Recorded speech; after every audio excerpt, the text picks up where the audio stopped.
For House District 29. I want to thank all of you for taking the time out of your busy schedules to be here for this important discussion concerning public education. By attending today's candidate forum, you have demonstrated your desire to better understand our candidate stances on important public education policy. And I have to say, as a former legislative staffer, it does warm my heart and make me happy to see all of you here engaging in this process. My name is Jackson Griffon. For anyone who doesn't know me, I am the Regional Advocacy Director of Advocacy and Outreach for the East Houston Gulf Coast region of Raise Your Hand, Texas. I am also joined by my Raise Your Hand, Texas colleague, Natalia Gomez-Rombach, sitting up here in the front. Natalia does amazing work for public education across the greater Houston area, and I'm thankful she's able to join us tonight. Thank you for being here, Natalia. I have to give her a shout out too. As a relatively new resident of Houston, I've been encouraged by her growing support and conviction for all things Astros, Texans, and the Rockets. So her fandom is progressing nicely, I would say. I'd also like to recognize two members of our Raise Your Hand Texas team who are joining us from our Austin headquarters. We have Amelia Folks sitting right next to Natalia, who is our Director of Public Relations, and then we also have Charles Gaines. Charles, here he is, right back here, who's our Chief of Staff and Legislative Liaison. They're, a part of our Raise Your Hand Texas team and located at our Austin headquarters, so I'm grateful for them to be here to support us tonight for this event. The future of Texas, our economy, communities, and citizenry depend on how well we prepare our students today for the future. At Raise Your Hand Texas, we believe all students deserve access to a quality public education. We also understand that our public schools represent our greatest hope for educating and preparing all 5.5 million students across our great state. My hope for House District 29 is that all voices, including educators, students, administrators, parents, business owners, taxpayers, and municipal leaders, can work together through informed advocacy efforts to fight for the needs and desires of the ISDs within our communities. For those of you who are unfamiliar with Raise Your Hand Texas, we are a nonprofit, nonpartisan organization that was founded roughly 16 years ago in Austin to advance public education in the state. We've been hosting a series of nonpartisan candidate forums across the state in the weeks leading up to the March 5th election cycle that's taking place currently. At this time, I'd like to take a minute to acknowledge our current sitting state representative for House District 29, the Honorable Ed Thompson.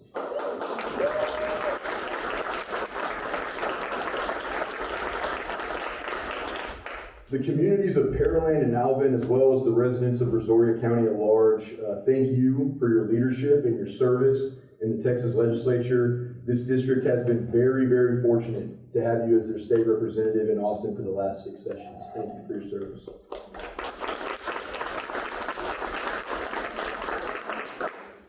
I'd also like to take a minute to acknowledge any of our other elected officials that are joining us for tonight's forum. If you would please stand or wave and allow yourself to be recognized. I'd like to give you thanks. Yeah, thank you.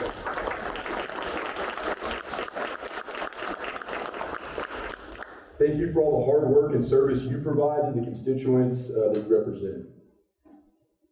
Before I introduce our moderator for this evening, I want to thank all of you for taking the time again to learn more about these hardworking candidates and what their stances are regarding public education. As we know, an engaged and active constituency is so important to ensure the best for public schools during a legislative session. It is imperative that we open up channels of communication and work with our elected officials for pragmatic and effective outcomes concerning public education policy. I would now like to introduce the moderator for tonight's forum, who needs no introduction, Dr. Beth Lewis.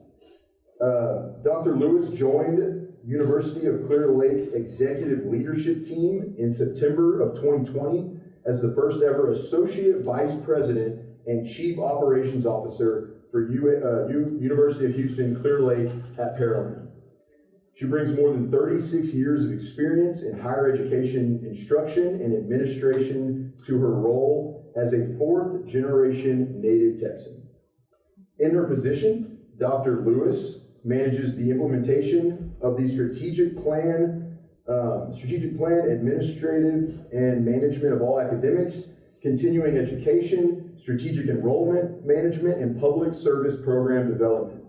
In addition to the large number of community positions she holds in the UHCL system, she is also active in the Pearland Chamber of Commerce, serving as secretary on the Executive Council, chair of the Governmental Relations Committee, and advisor to the Young Professionals Committee. She was honored with the Chamber's Chairs Award for 2023. Prior to the University of Clear Lake, Dr. Lewis spent 4 years as Executive Vice President and Chief Academic Officer at Del Mar College in Corpus Christi. Her administrative experience also includes serving as the first female president of College of the Mainland in Galveston County, founding Vice President of Academic Affairs at Northeast Lakeview College of the Alamo Colleges System in San Antonio, and Dean of Academic Affairs for Blaine College in Bremer. Prior to her years in administration, she served as an English professor at 2 community colleges and as an adjunct faculty member at Sam Houston State University. Please join me in welcoming Dr. Beth Lewis.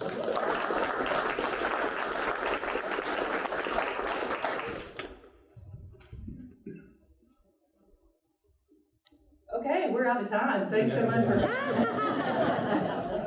Wow, that didn't look that long on that page. Holy cow. Thank you for being here tonight. I am excited to hear what our candidates have to say about public education. Let's go over a few logistics, please. Number one, if you have any noise-making device on you or near you, please make sure that it's silenced, okay? It's very disruptive to everyone when your phone starts going on. This event is being recorded by Raise Your Hand Texas.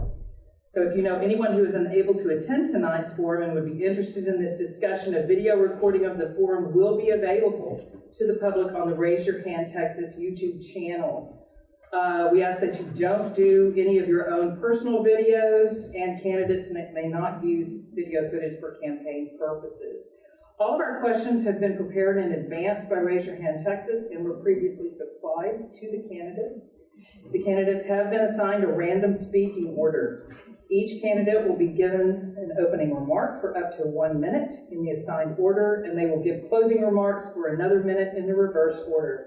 The speaking order for candidates' answers to questions will vary, and each candidate will have 2 minutes to answer. We do ask that you hold your applause until all candidates have responded to the questions posed to them. I'll ask you to please hold your applause until each candidate has answered the question. I do want to note that all of the candidates running for HC 29 were invited to this evening's event. So, candidates, please respond directly to the questions and talk about your own positions, not those of other candidates. Please do not interrupt other candidates, attempt to engage them, or refer to them at all. I have to put the disclaimer in here that if I feel that a candidate is not respecting these rules, I will kindly, maybe, interrupt you and redirect your conversation, but I don't think we need to do that. So, as we wait for our other candidate, we'll go ahead and get started. I want to introduce the candidates for this evening's forum, running for state representative of House District 29 of the Texas Legislature. And obviously it's going to be clear who's whom with these 2 votes. If it's not, you have bigger problems than I. So the candidates for Texas House District 29 in alphabetical order by the first name are Adrienne Bell,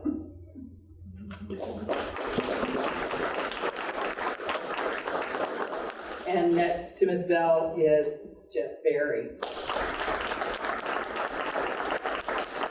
We are waiting on Edgar Pacheco Jr. He is on his way.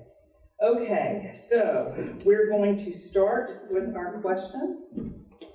I am going to read a little bit of a background for y'all's help to understand why we're asking the question the way that we are. So let's jump into this.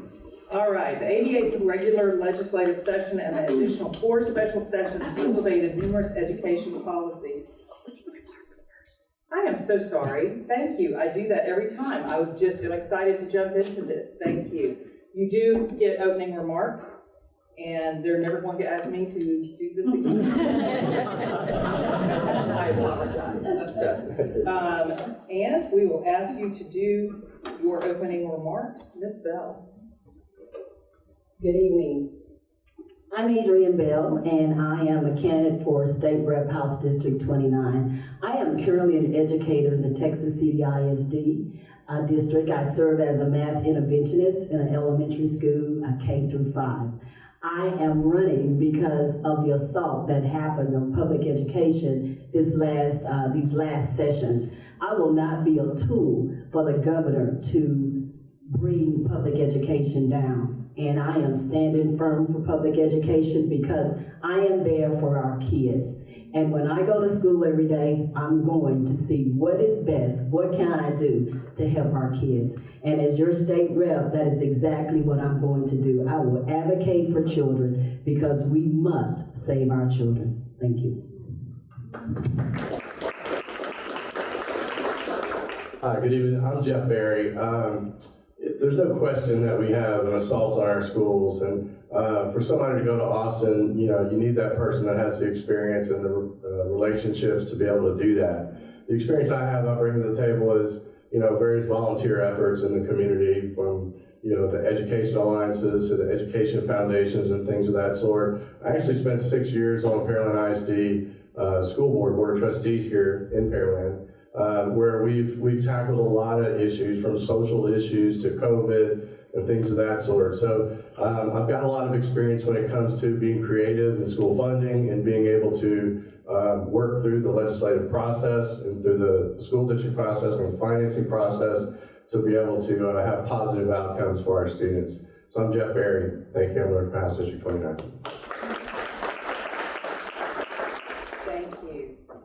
Okay, now the background.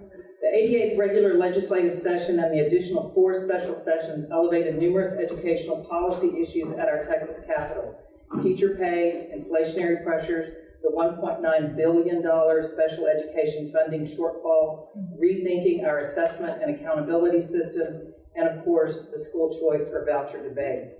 Unfortunately, all of these major policy issues ended up stalling and are on hold until either a 5th session, called special session sometime in 2024 or the next regular session in January of 2025. Texas entered the 2023 legislative sessions with historic budget surpluses.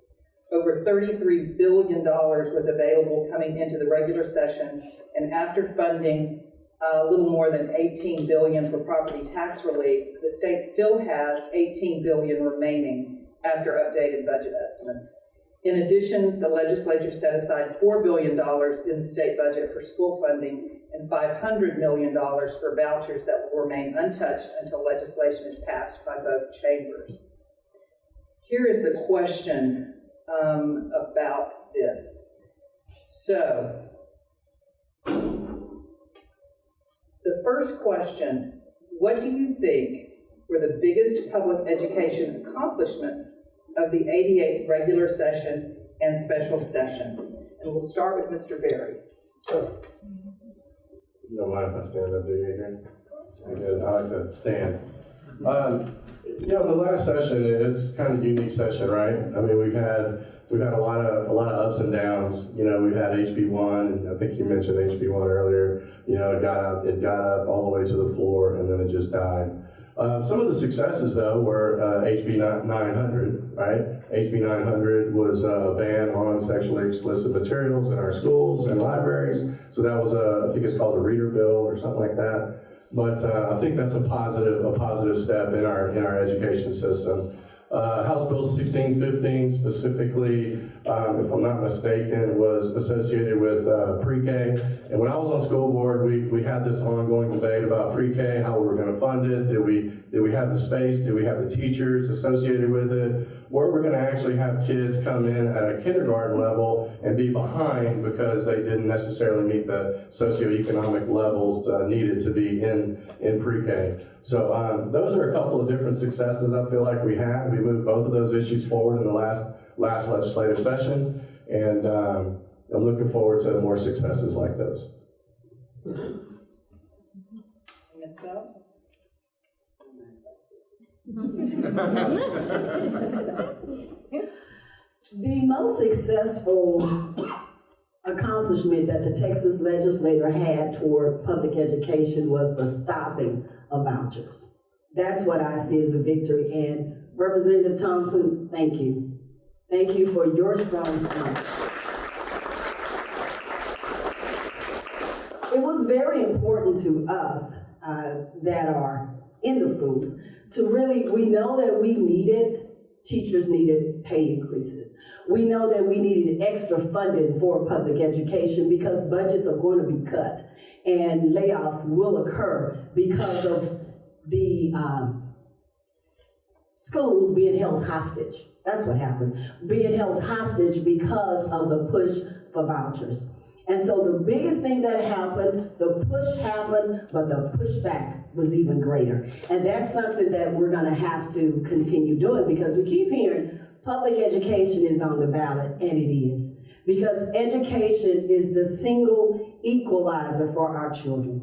It is what our children need. It is what we as Texans and what the Texas Constitution have told us, that we declare that our children get a free public education. And how dare we come back now and say, oh, not you. We no longer mean that when it's by law, that that's what they get, is a free education. And we should stand firm in that. So that's the only real accomplishment I see. Was it a really good accomplishment? No, we should have done more. Because there's no reason we have billions and billions in surplus money, but yet our schools are starving.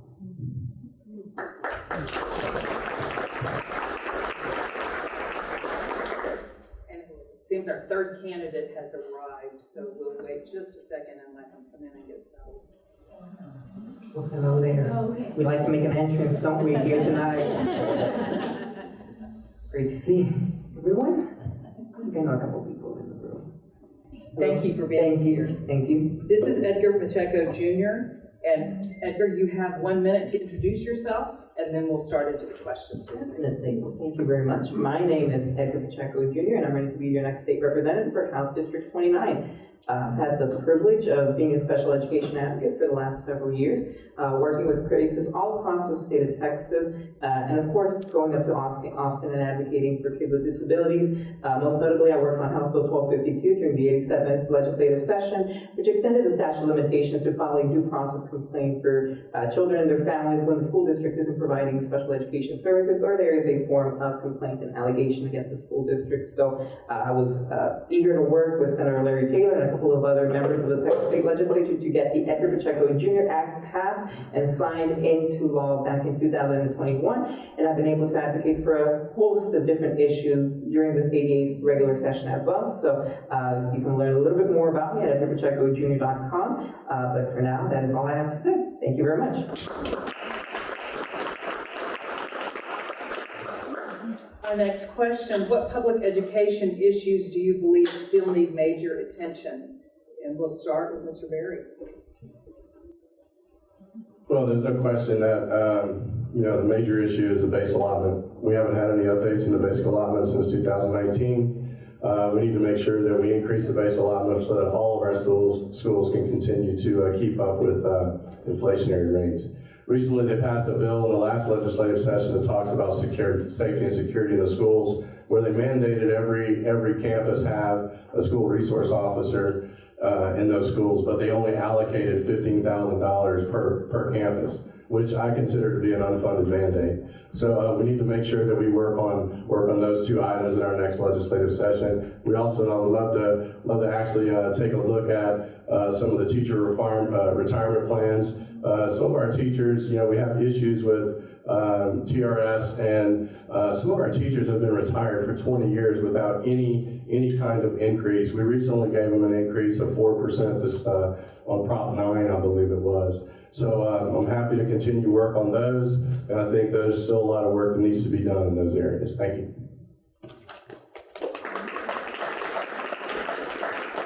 Ms. Bell, you're next. Sure, what public education issues do you believe still need major attention? I believe the major attention needs to go to funding of our schools. And when the sessions ended, schools were still put on hold. Teacher raises did not happen because it was put on hold.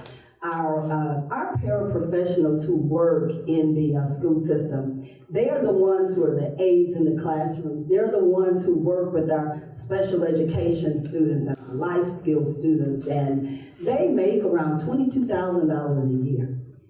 I don't know about you, but no one can live on $22,000 a year at all. And so raises did not happen. Teacher retention is teachers are running out the back door, and we don't have enough teachers running in the front door to compensate for them.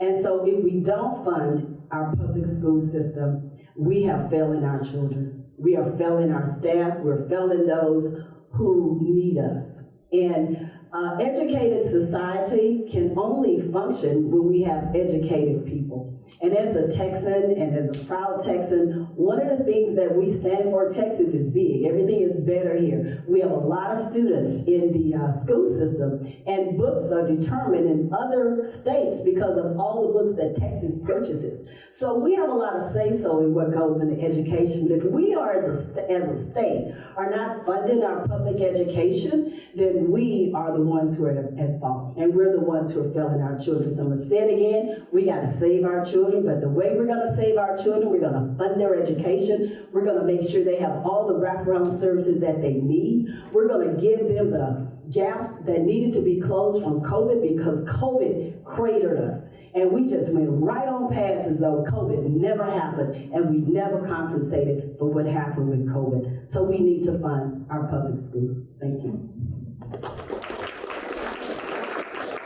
Mr. Pacheco, same question. What public education issues do you believe still need major attention?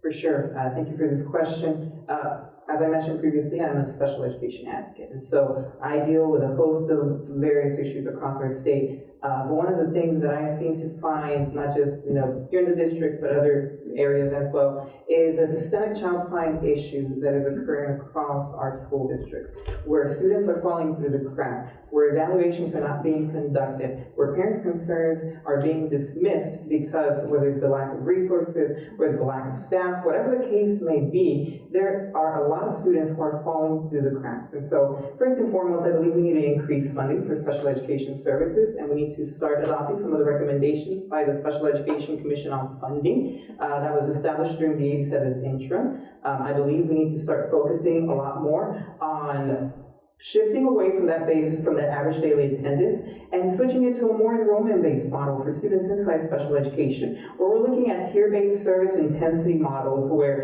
if a student requires more services, the school district needs to get more money in order to start fulfilling those services. But at the same time, we also have to look into account our accountability rating system, start shifting away from STAR standardized testing, start shifting away from those high-stakes testing environments that cause a lot of stress and a lot of issues for our students. And so we have to take a better look at that. We have to start taking a better look at how our schools are funded, how we're going to allocate resources for our school systems, and of course, how they're being used to ensure that they're being effectively and efficiently used as to prevent fraud, waste, and abuse at the local level and at the state level as well.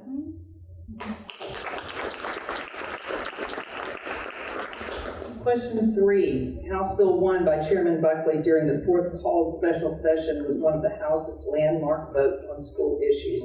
The bill contained $7.5 billion for school funding, including funds for a $2,000 to $4,000 teacher pay raise.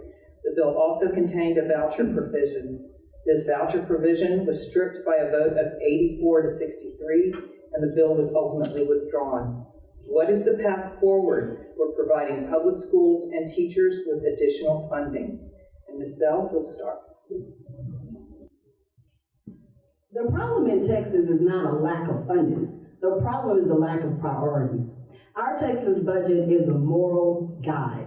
And when our moral guide is showing that we're not funding public schools and we're going to hold public schools hostage, then we're failing. We're talking about excess of billions of dollars. That's a lot of money.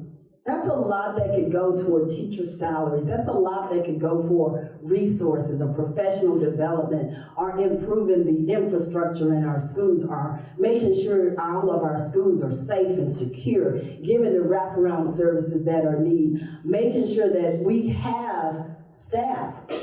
The sectors of special education and bilingual education, those are hard to, positions that are hard to fill.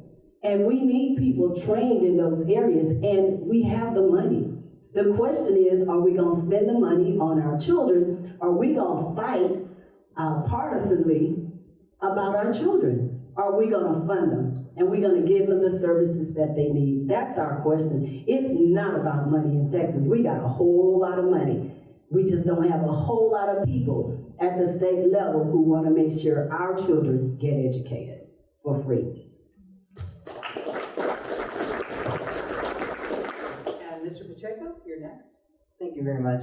I was actually there, not on the floor, but I was watching and kind of just hearing the commentary that was going when this amendment was stripped from it. And I'm going to be very clear with you, and I am probably not going to be the most favorite person in the room after I say this, but I do support a school choice/voucher program here in the state of Texas. Reason being because I was educated not just in public school, private school, home school, not charter school, but I've been educated in a variety of manners. And so it is important that parents do have a choice where to send their child to. However, there's a big misconception, in my opinion, of where those, I guess, how to do that. And I think there's a big misconception of it taking public dollars away from our school system. I was there and worked on multiple proposals during this last regular session. One of them was the Senate proposal that established a separate fund entirely with a separate program called the Parental Empowerment Program that would have allocated and appropriated a fund from the general revenue fund, not from the permanent school fund or any of those other funds, and appropriated to that specific program where it is administered by the comptroller's office.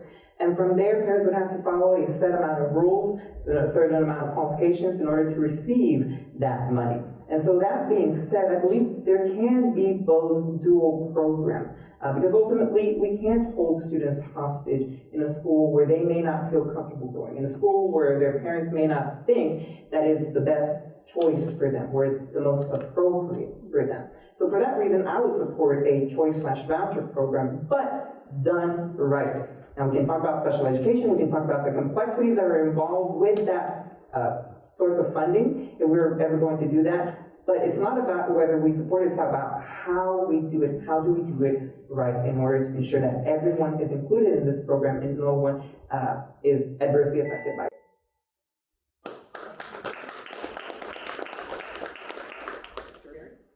So I agree, we do have issues with school funding, right? Yeah, we do have a lot of money. We have in excess $38 billion this past session. There's no question that we do have the money to be able to fund our schools, but people need to make the hard decisions to dedicate themselves to public schools. You know, I get vouchers and I get choices and all this other stuff that people like to throw around, but let's not confuse ourselves with the fact that this is money and these are businesses we're dealing with. So when it comes to public education and, you know, the hurdles associated with funding, it's all about the people that want to go do the work. Everybody knows what needs to be done in public schools. We need to increase our base allotments. We need to reduce our teachers in the classroom. We need to, you know, focus our State Board of Education on all those things, NTEA. We need to allow our teachers to be able to work freely within the classroom. So when it comes to public school funding and things of that sort, we really just need to focus on the job, understand that we have a constitutional requirement to actually provide that education to our students, and we need to make sure that we do it right this time in this next legislative session, instead of just kicking the can down the road and waiting until the next session and fighting over vouchers and other things. If you have a silo of money associated with property taxes that everybody's paying, focus on that. If somebody wants to create a voucher program that's handled by the comptroller's office, put that in a separate bill, but don't mix the two buckets of money because they're two separate and independent things. I don't want our public school financing to be watered down by a voucher program. And I'm thankful that Mr. Thompson actually stripped it from HB1. Thank you. Our next question deals with the teacher workforce. Prior to last session, Governor Abbott asked the Texas Education Agency to establish a teacher vacancy task force. Texas has almost 400,000 teachers in the state. In the most recent Charles Butt Texas Teachers statewide poll, 75% of the teachers said they were considering leaving the profession, a 20% increase from just 3 years ago. One of the top priorities for the next legislative session should be how our schools attract, retain, and train our Texas teacher workforce. The question is, what do you think is the largest obstacle for schools in attracting and retaining our teachers? Is it pay, workplace culture, overemphasis on state testing? What can be done at the state level to fix some of these pressing issues? Mr. Pacheco, you'll go first. Great, thank you. Can you guys hear me through here? Okay, good. That is a very complex question when we're talking about teachers and workforce retention. As part of my platform, I believe we have to start investing in high-yielding workforce development programs at the school level as well. And that's not necessarily just technical careers, that can also be a teaching career as well. So we can mix and match there, and we can play along and see, what would fulfill the needs, or what would best fulfill the needs of the school district at that point in time. So first and foremost, when we're attracting teachers, I think we can start from the ground up. I mean, I know several of my classmates whom I graduated high school and are now working as paraprofessionals in special education, are now working as special education teachers. And so, I know for a fact that Dawson High School has a pretty good relationship with some of those peer buddies that used to help out, and now they're teachers as well. However, I think the biggest issue that we're facing right now is that teachers are overwhelmed. And part of that is because of STARS testing, standardized testing, but also because, in my experience and what I've seen, at least in the special education realm, is a lot of them don't feel fully trained to take on the needs of a lot of these students.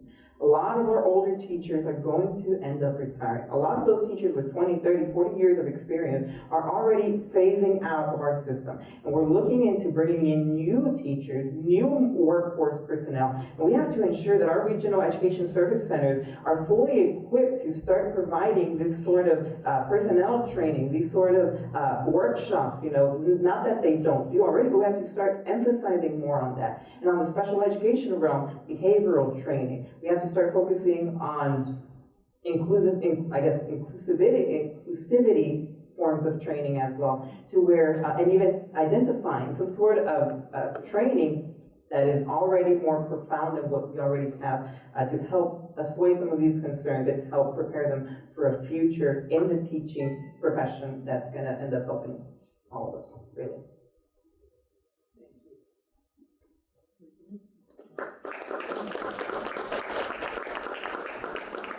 Mr. Berry. Sure. I kind of touched on it in my previous answer. We've demonized public schools over the last two or three sessions, right? Why would somebody want to become a professional as a teacher? When at every turn we're defunding our schools, we're demonizing our ISDs, we need to make it an honorable profession again, first and foremost. Secondly, I've spoken to a lot of people throughout this process. I've got a lot of experience on school boards, but some of the things that I'm hearing from teachers that went from public schools to private schools are the fact that they feel robotic in the classroom. They can't teach the classroom. When we start talking about teaching the class, the state of Texas has a maximum of 22 children per class, right? And all you have to do is write a letter and say, oh, sorry, we can't meet that demand or whatnot. Some classes, and I know in Pearland ISD specifically, we have almost 30 kids, if not more, in those classrooms. How can a teacher teach 30 kids or 25 kids in a classroom when you have kids that don't necessarily want to be there, all the way to the ones that want to be pre-AP? So it's very difficult. So we need to allow our teachers to teach the classroom, give them the freedom to understand their audience and be able to drive those issues home. Some of the things that when we started the Education Foundation here, we provide teacher grants to creative learning, teaching ideas in the classroom. And it was an overwhelming number of individuals or teachers that actually applied for those grants because they have ideas. They want to do different things in the classroom to drive those teaks in the classroom to make those kids better. but they're stuck on the STAR test, they're stuck on all the TEKs from the State Board of Education, and they're in lockstep with those issues, so they don't have the freedom. Our administrators, I know we need to, support them from a disciplinarian standpoint. When we have kids that are distractions in the classroom, we need to allow those teachers to get those kids out of the classroom, move them on into a different classroom, or if they continue to be disruptive, we need to be able to get them out of the classroom and move on. So we need to make the classroom a lot safer place for our teachers, and we need to give them the freedom to teach. Thank you.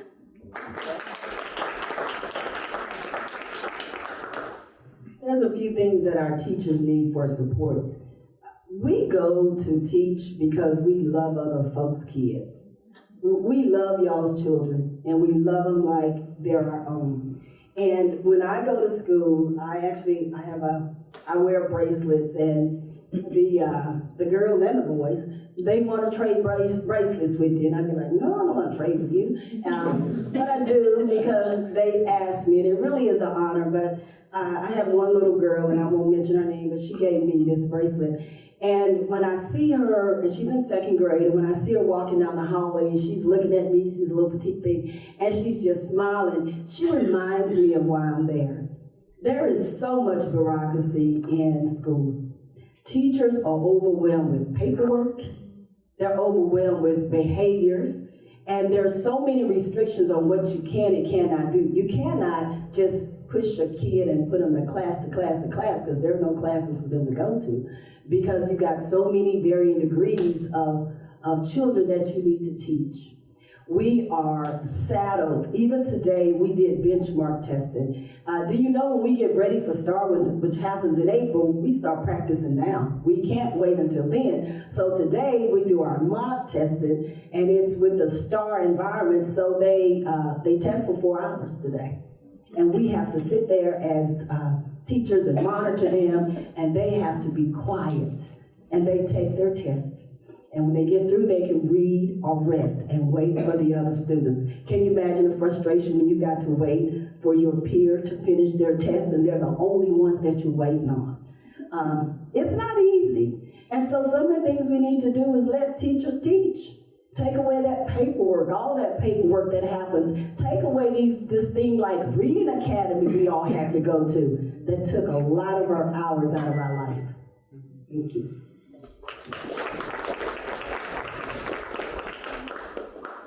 I'm going to shift a little bit and talk about school safety. School safety is one of the biggest priorities of our schools.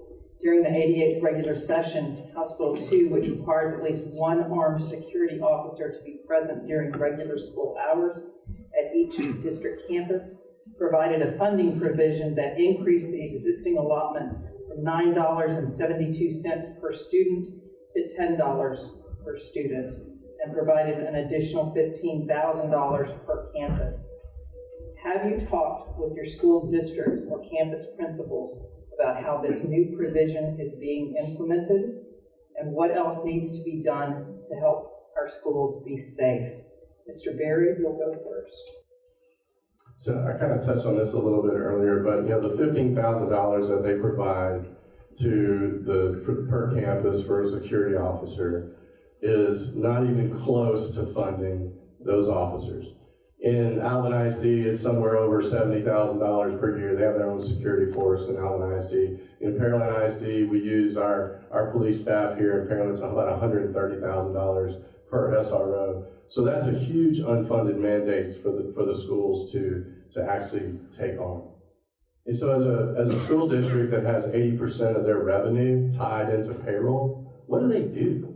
What are your tools that you have to be able to satisfy this requirement? Either one, the state is going to have to kick in the additional amount, right? Remember, $38 billion.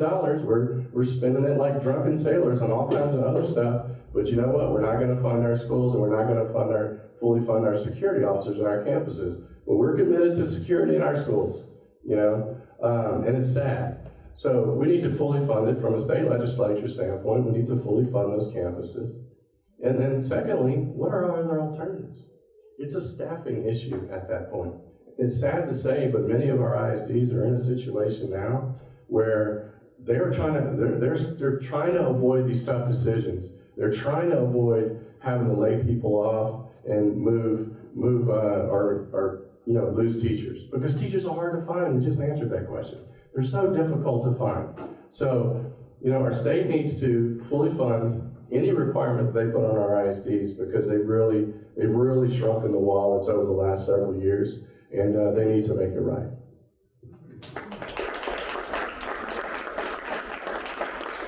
Ms. Bell? When I think about school safety, I think about Santa Fe. I think about Uvalde, because when you're in the classroom and you hear of a school shooting, it shakes you to your core, because it could be you. And I know as the adult in the room, I gotta save those kids. And if there's anyone to go first, it's gonna be me, because I gotta save those kids. Because we love y'all's kids.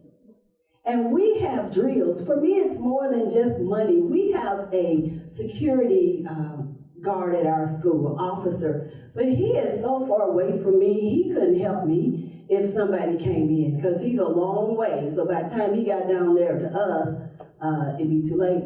But we have drills. We have safety drills. And let me tell you, our kids are scared. They start crying because we're sitting in the dark. We cannot move. We cannot say anything. And the only way we are released is a security officer has to come and shake the door. And then they open the door and they say, "You're good." And then they start crying. And it makes you just so sad. And we have got to, I don't know how to say it in any other way, but we got to save our children. Our children should not come to school scared. The adults at the school should not be scared, because we do know it can happen to us. It is so close, it is so often, and it can happen to us. Texas has too much money for us to be concerned about school safety. Texas needs to spend money on our children. They need to spend money on our schools. They need to make sure that when your children leave home in the morning, they come back to you, not because of our neglect, but that they come back to you, and we need to work on that.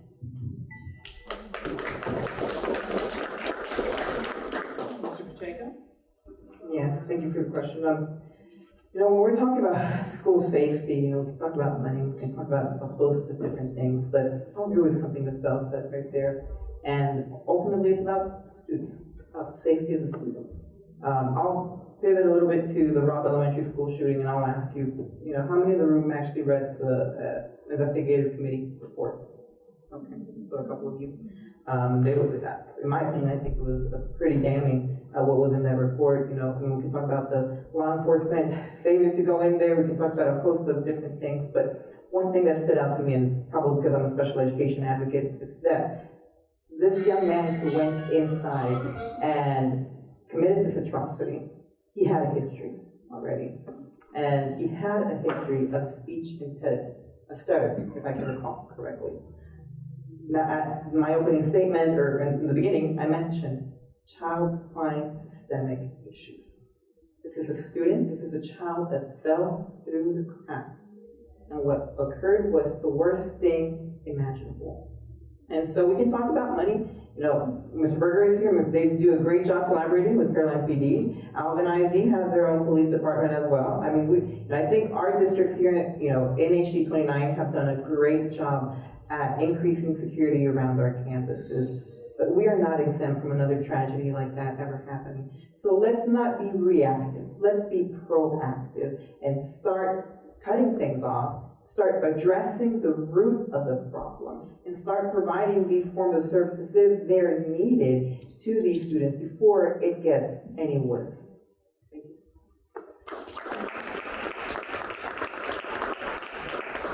I'm going to shift a little and talk about assessment and accountability. There's been a lot of discussion about the overemphasis on tests in recent years. Our current A through F accountability system is entirely based on STAR to rate our schools at the elementary and middle school levels.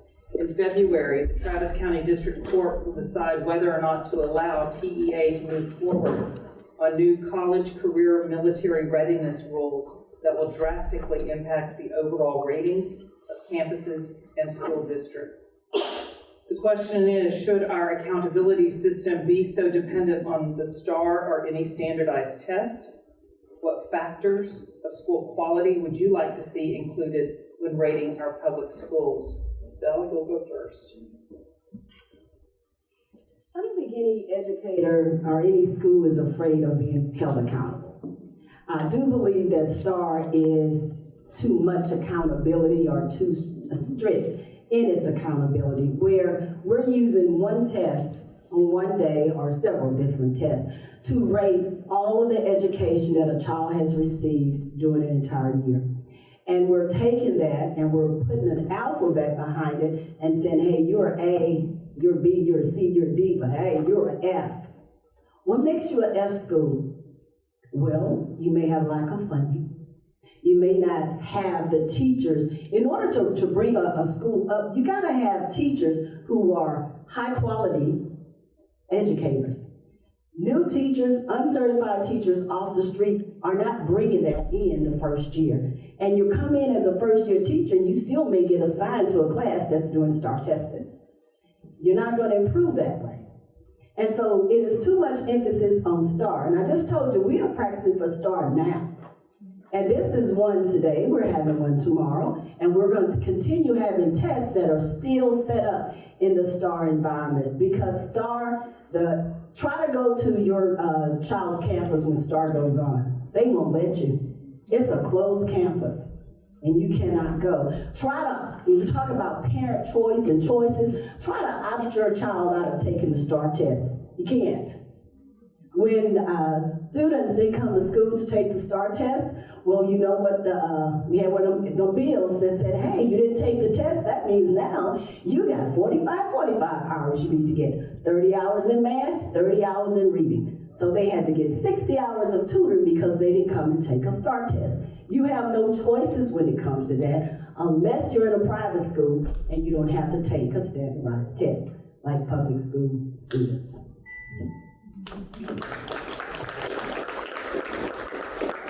Mr. Pacheco? A through F is horrible. I mean, let's just put it that way. I mean, how many of you here know what the qualifications to be the Commissioner of Education are? How many do you think there are? Well, lo and behold, there's only one. And you have to be a United States citizen. That's the only requirement you have to fulfill in order to be Commissioner of Education. I can be Commissioner of Education. You can be Commissioner of Education. Everyone or anyone can be a Commissioner of Education. So, first and foremost, before we start talking A through F, we have to start talking about who's at the top first. And I think we have to increase the requirements to be the Commissioner of Education. Whether that's getting a certification, whether that's having a superintendent certification, administrative certificate, whatever the case may be, we have to start looking at toughening those requirements before anyone can be Commissioner of Education. That's number one. Number two, I look at things a lot from the IEP perspective. And as part of an IEP, we have progress monitoring. We have goals that we have to fulfill, and certain amounts of reports are sent home to the parents, maybe once a quarter, once every semester, every 9 weeks, whatever the case may be. And so, before we start placing full-on blame on a school district, we have to look at what their progress has been from one year to the next. And I do not think that the best tool to monitor progress is the STAR exam. And I don't think that looking at fund balance is appropriate either. I mean, as we can tell, Alvin ISD had a situation that occurred when they built a new campus. I believe it was without taking a bond or any form of debt. So we have to be looking at other alternatives. And personally, I believe, like I said, it starts at the top. Let's set up a commission. Let's see what can we do in order to replace that while aligning ourselves with federal law, the ESSA, and a host of other federal regulations as well. Thank you. So there's a lot of emphasis put on STAR testing, right? When our STAR test grade results or results come out, and our schools get rated A, which in Pearland and Alvin and Rosport, we have a lot of A-rated schools, right? People make decisions on whether or not they move to communities based on schools.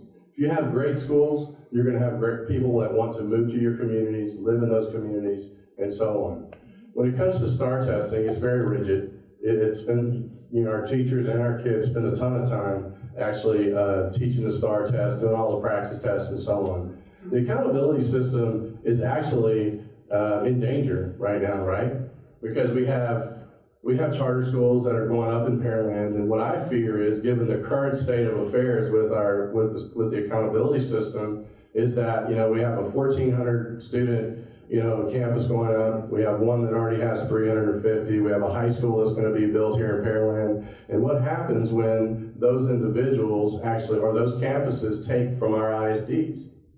We lose the 40% from the top, right? Those individuals that are going to actually want to go to college and get a college degree and so on. Because we all know that the top 40 are the ones that are going to go to college. We don't really necessarily have to worry about them. What's going to happen is now our STAR testing results are going to shrink, so our grades are going to get lower, and what happens? Pearland ISD is now a B-rated school. And then you have people that want to move to Pearland with B-rated schools, or do they want to move somewhere else? Are they going to find somewhere else to go? So our accountability system is flawed from that perspective, right? We need to change it. I do believe that we need some sort of means testing. The STAR test is not necessarily the way we need to go because it is very, very rigid. So we need to make sure that we replace it, but we do need to necessarily have some sort of means testing along the way to understand where our kids are.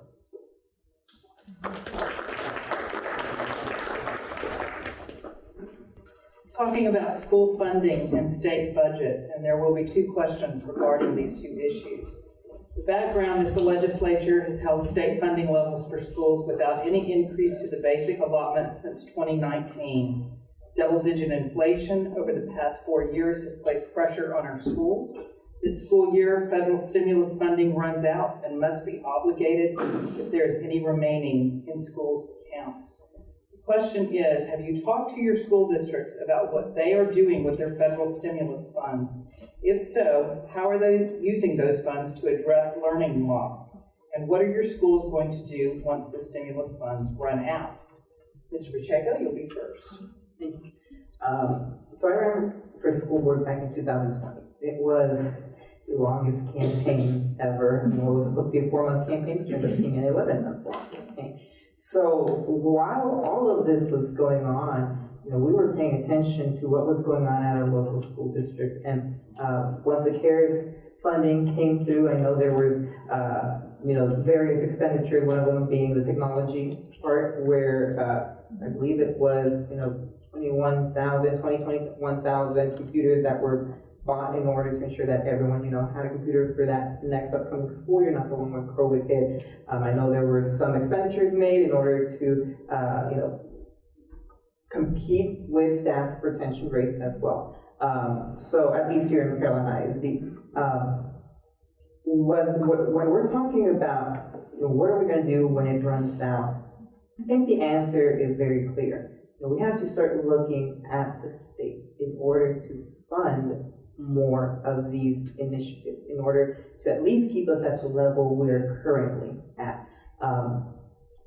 Increasing the basic allotment, shifting enrollment, shifting funding models. I mean, there is a lot of work that needs to be done. However, we must be careful as to how we do it, and we must ensure that safeguards are put in place where school districts are, again, using this money effectively and efficiently. And we're not spending it on football stadiums, we're not spending it on a host of other items that may not be necessary to recoup that learning loss.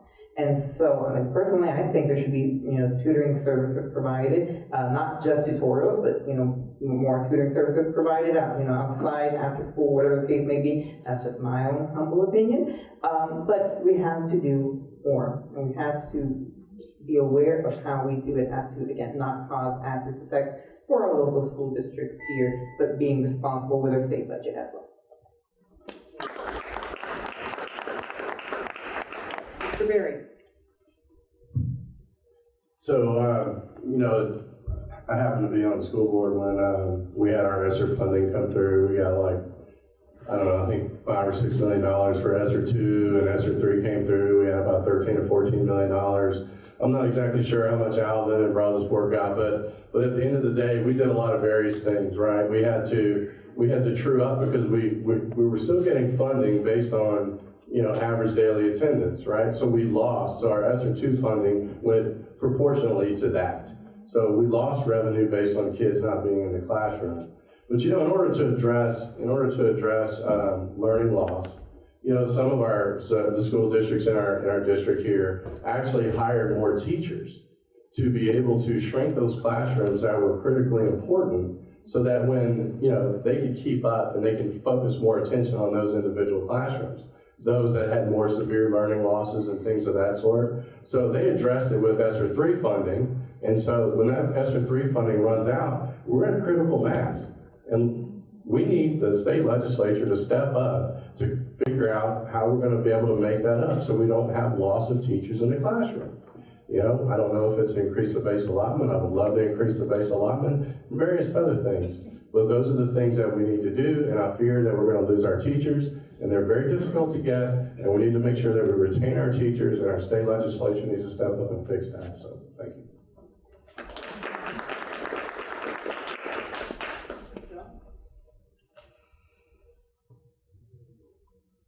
Public education is a responsibility of the states. It is not the federal government's responsibility to fund our schools. It's ours. And we knew when we got that money, thanks to COVID, that money was going to stop. And that money is stopping. Some of the things that happened with the use of the money is being able to get tutors, being able to get additional specialists to work with our students, because there were and there still are tremendous gaps that occurred because of COVID. And those learning gaps will continue, because our COVID babies, my grandson who has disappeared, he was in kindergarten when COVID happened. And as a kindergartner receiving foundational instruction, he was on, looking at the screen at his teacher. And a tremendous loss occurred. So we were fortunate enough to get monies to help the schools, to help combat that. But I am on the teacher advisory council with our superintendent, and she mentioned that the budget next year, they're going to be short $4 million.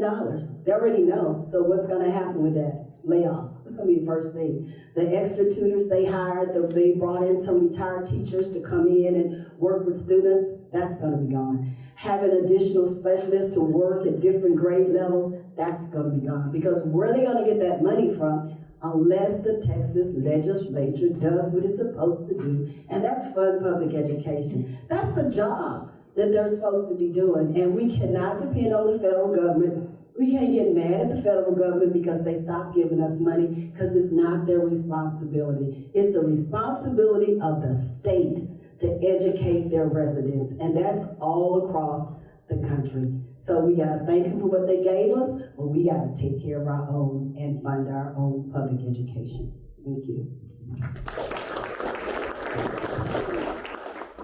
The state currently has a budget surplus of at least $18 billion, with an additional $23.7 billion in the rainy day fund.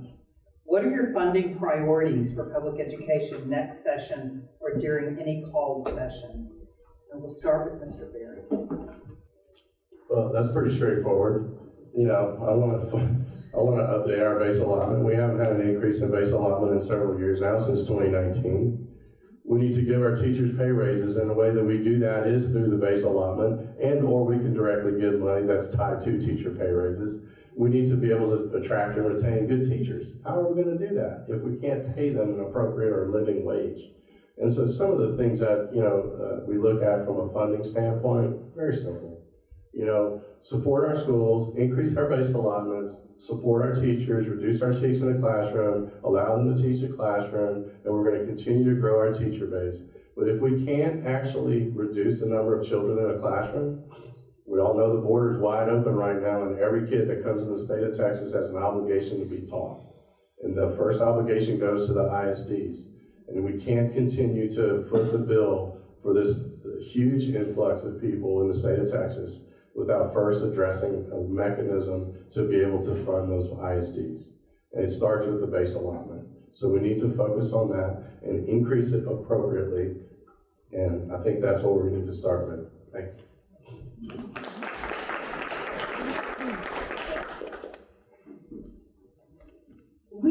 about the rainy day fund all the time. The hurricanes hit, we got a rainy day fund.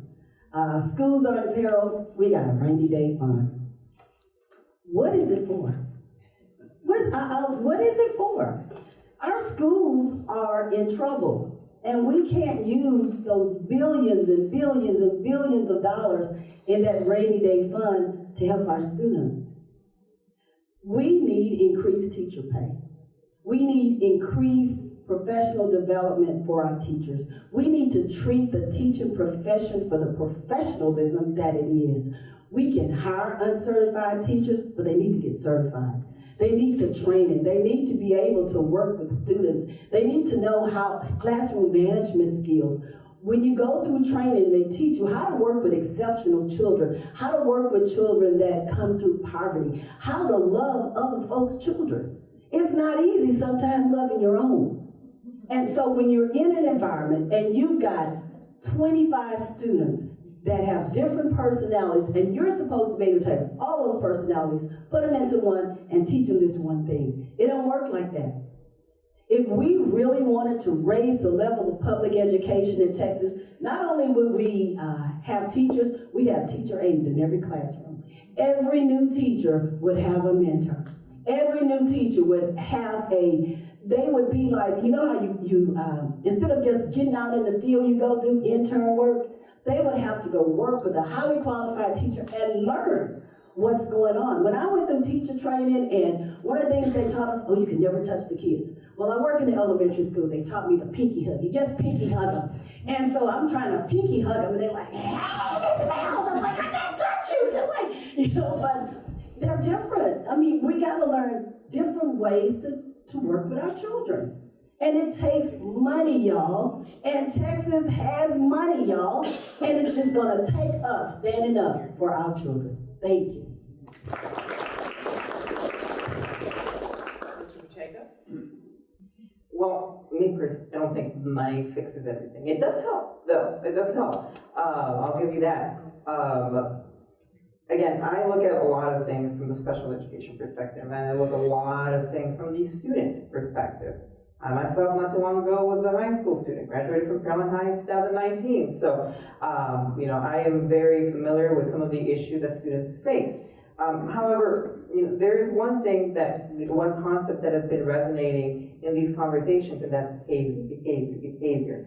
And a lot of these self-contained special education classrooms, there are a lot of behavioral challenges that are occurring inside them, to the point where it is physically dangerous for the rest of the class to be inside, or for the teacher to be with just one single student. During the A7th interim, I testified before the Special Education Commission on Funding, and one of the things that I testified on was increasing funding or creating a grant program of some sort to hire and train board certified behavioral analysts, BCBAs, that are familiar with these behavioral challenges and that are the best person to develop what we call in special education behavioral intervention plans that take into account not just the behavior, but what's the root cause behind that behavior, what's that function of the behavior, and what behavior do we want to replace that with, which we would call a desired behavior. And so that's one. And second, during that committee hearing, there was a lot of people advocating for increased funding for Texas School for the Deaf. And I have several students at TSD, and I'm telling you, the art meetings at TSD are extremely long, especially when you're talking in Spanish and in ASL as well. But the reason that we have very limited time at those meetings is because there's a lack of ASL interpreters, and that is because TSD does not have the funding in order to cover some of those ASL interpreters. So those will be two of my funding priorities.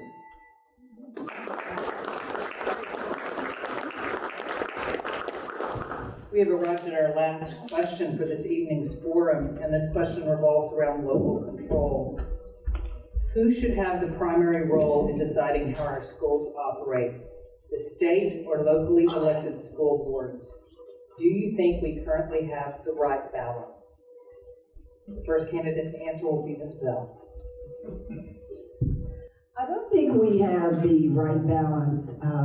I think it's wrong for the TEA to take over a school district. And when the TA, and I really think it became dangerous, when they took over HISD, which is the largest school district in our state, and they brought in a superintendent who's not certified. And the main thing you have to get when you're at any level in education, you have to get certified. And you have to get certified and tested in different areas. And so for the TA to be able to just take over and do what they want to do and do it how they want to do, I think that's wrong. I think they have too much control. I believe that we should be able to elect people to represent us. And we should be able to elect people that will do and operate in different areas the way that it needs to happen in that area. Every area is different. Albert is not like Pearland. Pearland is not like Manville. Manville is not like Richwood. I mean, we're all different, but there's one purpose, and that's to make sure that the education is high quality, it's equitable, it's free, and it's accessible when it's appropriate. But we need to have the control of doing that because they're our children. We know what their needs are. We know the needs of the community, and we have elected the people to serve in those positions. I believe in elected officials. If you don't like the elected official, you vote them out. I mean, you can fire them, you hire them, and you fire them. And we have control over that, and that we should be the ones that control what happens at our schools and make sure that we have the local control and not leave it up to the state to decide what needs to happen in our different areas.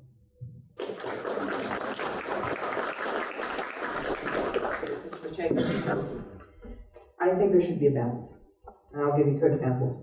First example, the reason we needed to pass a bill on the statute of limitations was because TEA implemented a statute of limitations in violation of federal law for a one-year statute by executive rule. There was no committee hearings, there was no input from the public, there was absolutely nothing to say where parents could come and comment and say, this would affect me this way, this would affect me that way. That is why now we have a 2-year statute of limitations by law. By God, I am so, I don't like saying proud, but I am so happy and honored that I was able to be a part of that. So I don't favor too much state control because TEA screws up. And TEA, I think, is probably one of the worst state executive agencies out there. I said it out there, and someone can, go and report me. You can please go play for Commissioner Morath out there. I don't have an issue with that. But at the same time, local school districts have to be responsible. Why do I say that? Because as a special education advocate, a lot of the times I see litigation arising from issues that are not, that are occurring at the local school district level. And I have seen school districts fight parents using their own taxpayer money in order to burden them with paperwork, in order to drive them out and price them out of that lawsuit or complaint, all because a school district decided that they couldn't give a child an evaluation probably worth $2,000, $3,000, $4,000 max, right? And that's not taking into account Medicaid rate, anything like that. But what parents are tired of seeing is this abuse. And if we are going to continue with local control, which I do favor local control, don't get me wrong, we have to be responsible. And at points like that, the state has to step in and create regulations and laws that hold school districts accountable. It's true.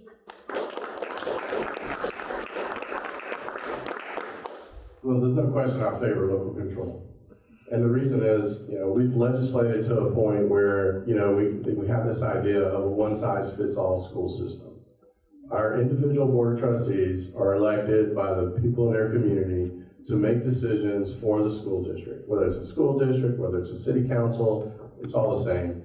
I believe that there's no better person or no better group of people that know exactly how their community feels, what their community wants, and what they expect than their local elected officials.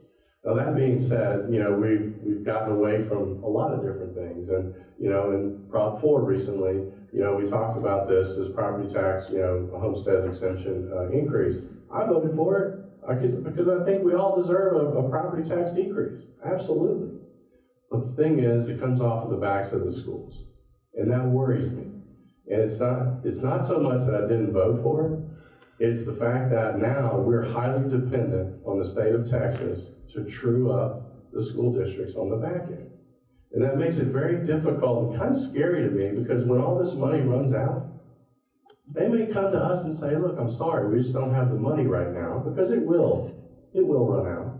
You know, we have, you know, super extraordinary inflationary rates right now, so our sales tax numbers are up, our usage fees are up, stuff like that. So the state has a lot of extra money.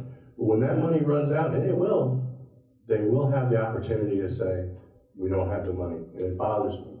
So I would prefer that money be held at local control, and, you know, districts like Houston, I know they have their issues, but the voters can elect those individuals out. So, thank you.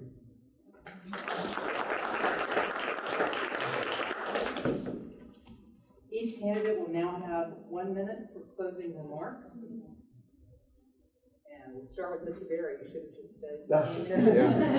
Hey, look, I want to thank y'all. I want to thank Raise Your Hand Texas for inviting me to this event. There's no question that I'm passionate about schools. I love schools. I love public schools. I love education in general. And I want to see the education system in Texas prosper. I think as Texans and as Texans do, we're unique. And we need to take control over our education system. And we need to be Texas. And we need to march to the beat of our own drum. So if we can take control and fix our public school systems instead of following, then I think we're going to go a long way to better the education overall. And if we want to work to move our school systems from number 38 in the country to number 1 in public schools, I think that's where we start. You have to have a mission, and you have to have an end and a goal, and I think that should be our goal, to be number 1 in public education in the United States. Thank you.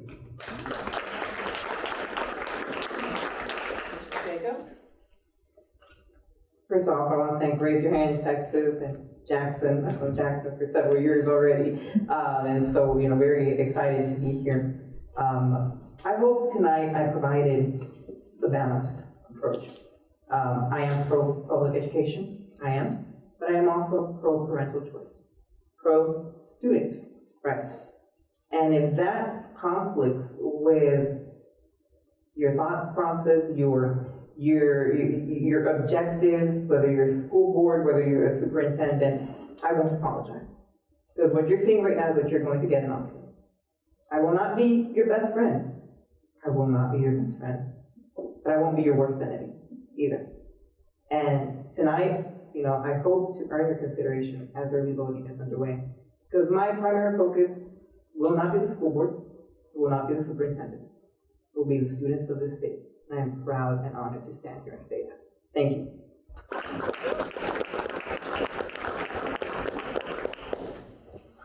Thank you for being here. My heart is with our students. My heart is with our community. And I know in order to build our community, in order to have a great state, we got to have great schools. And we have to have great teachers. We have to have a great amount of funding to make that happen. But we've got to come to the point where we can't fight about everything. Education affects every household that's in here. It is not a partisan issue.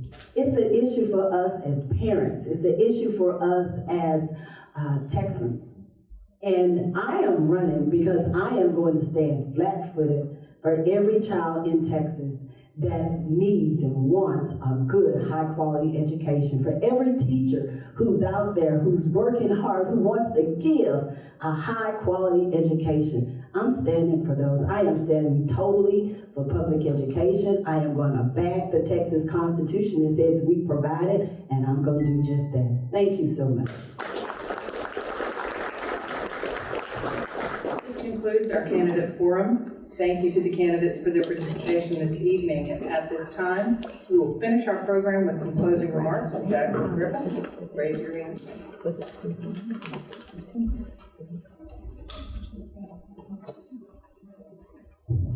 All right, well, thank you, Dr. Lewis, for serving as our moderator and this evening, and for allowing us to host this event at the state-of-the-art facilities here at the University of Houston. Clear Lake, Pearland, go Hawks. Want to make sure we give them a shout out. If we can get one last round of applause for Dr. Lewis.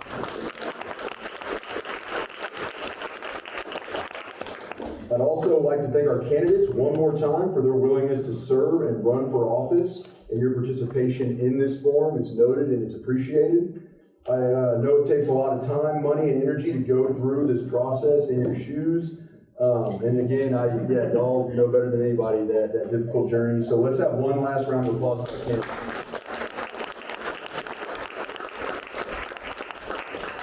One last note, Natalia and I have left some Raise Your Hand Texas materials out in front of you. There's also materials out on our welcome table, the sign-in table, that have my contact information. I'd love to be a resource to everyone here. If you have any questions, if you want to know more about the campaigns and the initiatives that we're focused on at Raise Your Hand Texas, please feel free to reach out. There's some voter pledge cards and just good information about forming a plan to make sure you go out and vote in this primary election cycle. And last but not least, please be sure to take some of the yard signs with you to your house so I don't have to take them home with me to the frustration and disapproval of my lovely wife. If y'all would take as many of those as you want, we show your support for public education. So with that, everybody, be safe getting home, and thank you again for supporting public.